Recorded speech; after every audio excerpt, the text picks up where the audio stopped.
Qadir bin Ahmad bin Fuqih al-Imam al-Hafidh al-Musnid Profesor Dr. Abu Abdullah bin Abdul Qadir bin Fuqih al-Ustadz bin Habib al-Nizam al-Idrus وسلم ربي روحينا شيخنا سادنا حبيبنا الحبيب هدي بن علي بن حسن القب ومنعه آباؤنا سلفنا وشيوخنا ورجالنا سلكون وإلى حضرة النبي محمد صلى الله عليه وسلم الفاتحة.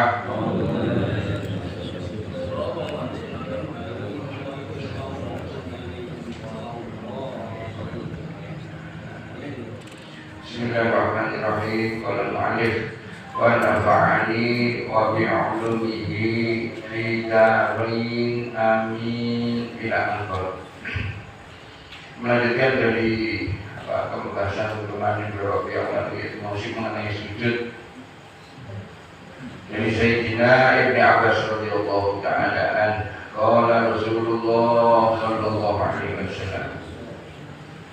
Abdullah bin Abbas mengatakan bahwa ketika beliau sallallahu alaihi wasallam ini ruku dan sujud itu dianjurkan untuk memperbanyak doa. Dan insya Allah jika ini fakana minhu yustajab lakum. Dan ketika sujud dan ruku ini doa kita itu mustajab. Akan tetapi kayak seperti kemarin saya sampaikan khususnya imam. Nah ini kalau jadi imam ya jangan lama-lama doanya. Maksud doa di sini yang dimaksud adalah doa-doa yang dianjurkan atau yang dibaca oleh baginda Nabi Muhammad SAW. Banyak harus termasuk apa? Ketika ingin melakukan perbanyak doa lebih kepada sholat munfarid pada saat sholat nafil, sholat sunnah itu nggak apa-apa mau panjang gitu. Tapi kalau ketika dilaksanakan berjamaah secara keseluruhan itu diperintahkan oleh beliau sallallahu alaihi wasallam untuk meringankan sholat atau memperpendek sholat. Wa an sayyidina Abu Hurairah radhiyallahu ta'ala anhu anna Rasulullah sallallahu alaihi wasallam qala.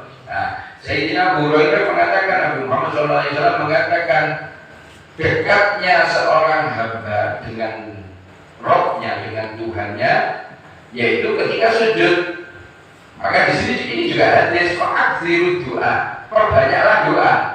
Akan tetapi di sini penjelasannya bukan sembarang sholat maksudnya, lebih kepada ketika sholat sendiri, sholat nafilah itu. Kalau sholat berjamaah, nah jangan sampai memberatkan makmum, khususnya imam, jangan sampai memberatkan makmum.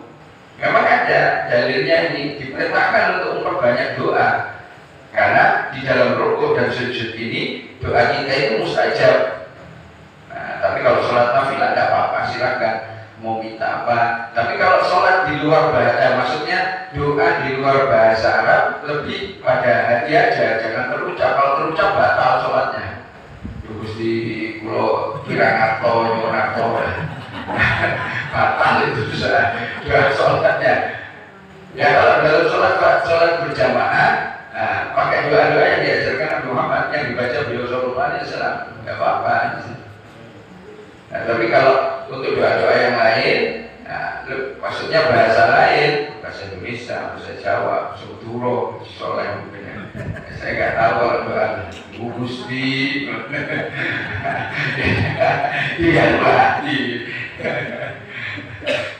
Nah, salah satu doa yang yang diajarkan Nabi Muhammad SAW, Allahumma firli dunubi kulli. Nah, itu salah satu. Itu dibaca tidak apa-apa.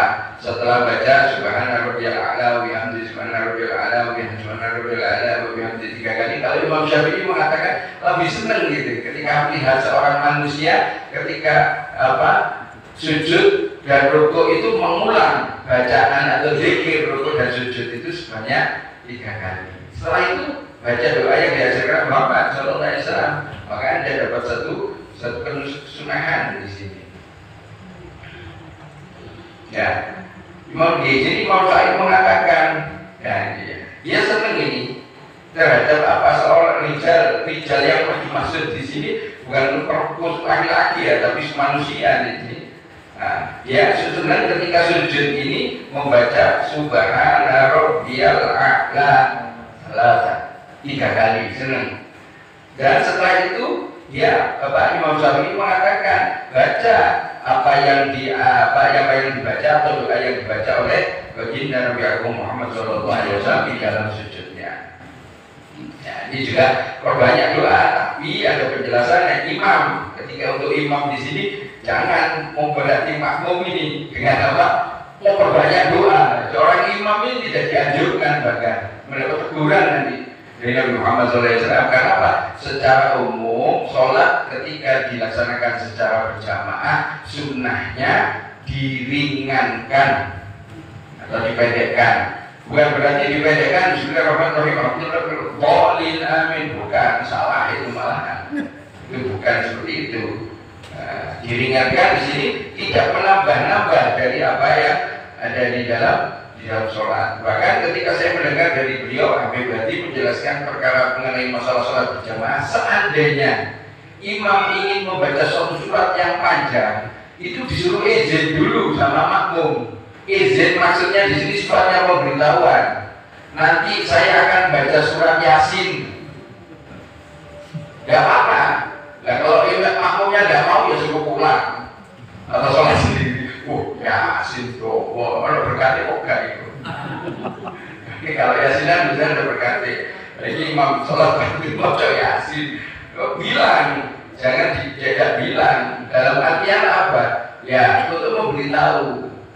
Lebih dari surat, saya nanti baca 3 surat. Qul huwallahu ahad, qul a'udzu birabbil falaq, qul a'udzu birabbin nas. Tapi kalau witir yang sudah biasa di bulan Ramadan, ya tidak perlu bilang karena yang biasanya 1 rakaat itu, yang biasanya 21, witir 21, bukan yang langsung 3. Biasanya 21 itu yang 1 rakaat itu membaca 3 surat Qul. Di sini. Nah, terus ada peringatan di sini.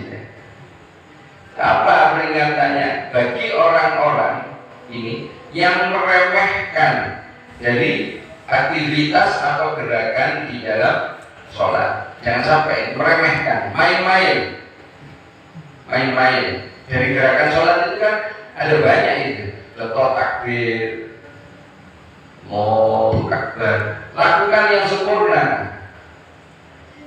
Ini keuntungan kembali kepada orang yang melakukan, meskipun tidak membatalkan sholat, tapi dari keseriusan ini akan menimbulkan satu perkara bagi pribadi masing-masing, menunjukkan perhatian dari orang yang melakukan aktivitas sholat ini. Lakukan dengan sempurna. Rukuknya juga, sujudnya. Jadi perhatian betul, perhatian. Kenapa? Dasarnya, utamanya dalilnya adalah shollu kama ra'aitumuni usolli. Yang perlu kita perhatikan di sini. Nabi Muhammad SAW mengingatkan sholatlah kalian seperti kalian melihat saya sholat. Ya berusaha sekuat tenaga. Ini aktivitas ibadah ini. Jadi setiap aktivitas gerakan yang Anda lakukan ketika Anda tahu bahwa itu yang diajarkan Nabi Muhammad SAW, Anda lakukan dengan niat ittiba' Rasulillah, ada nilai tersendiri dari setiap aktivitas yang Anda lakukan. Ini yang saya maksud dikaitkan dengan Nabi Muhammad SAW. Contoh seperti kemarin saya dapat satu pertanyaan, khususnya di bulan Rajab ini. Pertanyaan seperti ini. Lebih afdol mana? Puasa 3 hari berturut-turut? Karena beberapa waktu yang lalu saya mengunggah satu riwayat dari Nabi Muhammad SAW tentang keutamaan salah satu fadilah puasa 3 hari berturut-turut di bulan haram, bulan Dzulqa'dah, Dzulhijjah, Muharram dan Rajab. Harinya Kamis, Jumat, Sabtu. Ketika melakukan itu diberikan pahala oleh Allah sebanyak orang yang ibadah kepada Allah selama 700 tahun. Nah, pertanyaannya begini, lebih afdal mana? Puasa 3 hari berturut-turut di bulan haram ini tadi, Kamis, Jumat, Sabtu, dan puasa Senin, Kamis. Jadi dibandingkan ini, Senin, Kamis dengan puasa 3 hari berturut-turut, lebih afdal mana? Ya, jawaban saya seperti ini. Semua perkara ketika terkait atau terhubung dengan Nabi Muhammad SAW pasti istimewa, pasti istimewa. Puasa Senin Rasul Muhammad SAW melaksanakan banyak riwayat, termasuk salah satunya beliau berpuasa karena pada hari Senin beliau dilahirkan. Hari Kamis juga banyak riwayat, termasuk sabda baginda Nabi Muhammad SAW mengatakan hari Kamis ini hari yang mana amal ibadah, amal perbuatan dari manusia disampaikan kepada Allah. Dan beliau Shallallahu Alaihi Wasallam mengatakan, aku ingin ketika amalku disampaikan kepada Allah ada catatan ibadah. Makanya beliau berpuasa. Senin Kamis sunnah. 3 hari di bulan Haram, Kamis, Jumat, Sabtu juga sunnah. Mana yang lebih afdol? Dua-duanya afdol. Yang nggak mau puasa itu yang nggak afdol. Jadi afdol tapi nggak ada poso, asal afdol aja boten poso, dia boten bangsa. Nah ini secara umum. Jadi kita tidak bisa bandingkan. Terus untuk pribadi kita, masing-masing individu ini, kalau tadi saya sampaikan untuk semua umat, semua umat muslim. Tapi untuk individu kita, mana yang lebih afdal? Yang ketika saat itu kita melakukan satu aktivitas yang bernilai ketaatan kepada Allah dan Rasul-Nya, itu yang istimewa bagi kita. Misalnya puasanya di hari Selasa, ya afdal bagi Anda yang puasa di hari Selasa itu tadi. Kalau Senin Kamis secara umum, 3 hari berturut-turut di bulan Haram secara umum. Tapi untuk individu, yaitu ketika saat itu, hari itu, dengan melakukan aktivitas yang bernilai ketaatan kepada Allah dan Rasul-Nya, maka hal tersebut istimewa bagi Anda. Pahami itu. Itu jadi Pak Dosi, modal-modal istimewa kata singkatan ini. Terlebih Yosewu, 3 hari berturut-turut ini tidak berlaku di setiap bulan, hanya di bulan Haram atau bulan Ashurul Hurum dengan jumlah sekawan Dzulqa'dah, Dzulhijjah, Muharram lan Rajab. Niki sing terjadi paham. Dia berusaha sakwati dalam artian nyuwun dhateng Allah Taala mugi-mugi dhateng sasi minulya kados kula Rejab. Dinten niki kula panjenengan ditakdir dhateng wulan ingkang minulya saged nglampahi amal-amal ingkang minulya. Nyuwun dari Allah Subhanahu wa Ta'ala. Terakhir bab sujud tasik wata, tapi niki kula badhe ngompat boten sih.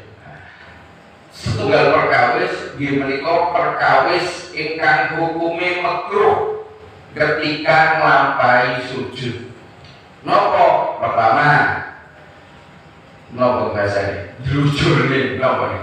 Nemplekne tulang hasta antara siku sampai tangan ngajeng itu ditemplekne teng tekel. Nah, sujudnya ngeten iki. Jadi mau lengan iki bukan lengan iki. Lengan iki niki napa iki? Ya hasta niki mau wis pemacaan paham kok kan. Lah kok bahasane kadul. Nah, ngeten niku boten rasane niki makruh. Iki sing pertama. Jika kape kali makruh malih ketika sujud niku wau napa tangan ini mulai lengan sampai tangan ini sedaya jebeblek kaya ringkik. Paham ya kan iki lho. Kaya ringkik niki. Napa? Nek basa kromo ni segawon. Itu rawon lho. Segawon. Niki makruh niki. Yang putri sunahe niku weteng kali pupu niku nemplek. Nek yang kagum begang, yang kagum bukan boten pareng makruh nemplek ne weteng teng pupu nek sujud. Tapi yang putri sujudnya kedah ngoten. Terus yang putri tangane iki mlebet rapet boten kados tiyang kakung. Nek tiyang kakung disunahne terpisah boten nemplek. Iki kudu dipraktekno iki, tapi wis jam 7 kowe. Jadi yang kagum makruhe ngesewu makruh sujude niku pertama ngeten iki kaya unta. Nah niki makruh. Ingkang kawitan yang makruhe ngeten. Nah kaya iki. Nah niki makruh. Terus yantun putri kerja nemplek nih apa buku kali peteng niki jenengan bayarnya bahasa delok. Nah, ngeten iki terus tangane jenengan mlebet. Papat ngeten iki. Nah, wis iso gak iso jenengan bayarnya. Nggih. Nek kakung kudu. Nah, terus sunai malih nyun sewu. Wajah niki tengades niku wajah antara tangan yang posisi jari jemari rapat menghadap ke kiblat. Nah, ngeten iki. Boten ngeten, apa paling ngeten. Boten. Nah, wajah ini dihadap di tengah-tengah dengan tangan. Nah, ngeten iki. Pun apa ya? Paham gak paham, bukan urusan. Gitu tak praktek no, salah itu. Insyaallah biji masih dilajengaken malih perkawis sujud. Mungkin kali pertemuan malih bahas mabli itu malih. Bismillahirrahmanirrahim. Bismillahirrahmanirrahim. La ilaha illallah. La ilaha illallah. Al-mawjudu fi kulli zaman. Al-mawjudu fi kulli zaman. La ilaha illallah. La ilaha illallah. Al-ma'budu fi kulli makan.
Kafi wa liman kafi alhamdulillah.